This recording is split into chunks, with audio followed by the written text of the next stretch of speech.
भगवान श्री गणेश की उत्पत्ति कैसे हुई, ये कथा तो आप सबको पता ही है। फिर भगवान शिव और श्री गणेश जी के बीच का भयंकर युद्ध के बारे में भी सबको पता है, जिसके पश्चात शिव जी ने भगवान श्री गणेश का मस्तक काट दिया था। लेकिन क्या ये आपको पता है कि ये युद्ध महज एक संयोग नहीं था, बल्कि ये सब हुआ महादेव को मिले एक ऋषि के द्वारा दिए गए एक श्राप के कारण।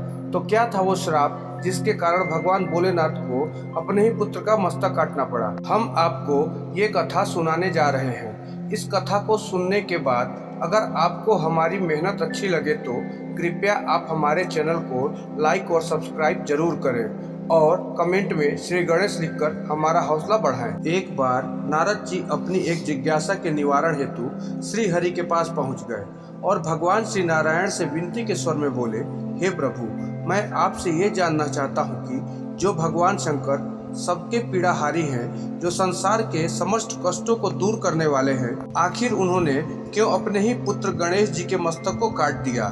इस पर श्री हरि विष्णु ने कहा, सुनो नारद, मैं तुम्हारी इस जिज्ञासा को शांत करने के लिए मैं तुम्हें एक प्राचीन कथा सुनाता हूँ। भगवान भोलेनाथ के दो अनन्य भक्त थे, माली और सुमाली। एक बार उनका किसी बात को लेकर सूर्यदेव से युद्ध हो गया। तब माली और सुमाली पर सूर्यदेव ने अत्यंत क्रोध में आकर अपनी तेज शक्ति का प्रयोग कर दिया, जिससे वे दोनों बहुत बुरी तरह घायल हो गए। तब उनकी दर्द भरी पुकार सुनकर महादेव सूर्यदेव पर अत्यंत क्रोधित हुए और क्रोधित महादेव ने सूर्यदेव पर अपने शूल का प्रहार कर दिया। त्रिशूल की चपेट से सूर्यदेव अचेत होकर अपने रथ से नीचे गिर गए और मूर्छित हो गए। जब ऋषि कश्यप ने देखा कि उनका पुत्र अचेत अवस्था में है तो वह विलाप करने लगे। सूर्यदेव के मूर्छित होते ही समस्त देवताओं में हाहाकार मच गया और संसार में अंधकार छा गया।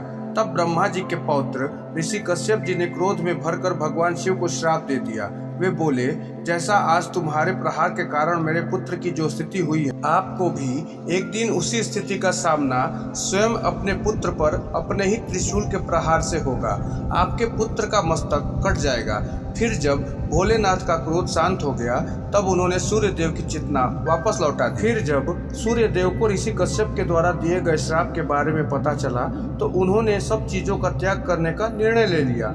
तब भगवान ब्रह्मा सूर्यदेव के पास पहुंचे और उन्हें उनका कर्तव्य समझाकर उनके कार्य पर दोबारा नियुक्त कर दिया। फिर बाद में जैसा कि ऋषि कश्यप का श्राप था वह फलित हुआ, जिसके वजह से बालक गणपति के विवाद से एक ऐसी स्थिति बनी कि भगवान शिव को अपने ही पुत्र गणेश का मस्तक काटना पड़ा।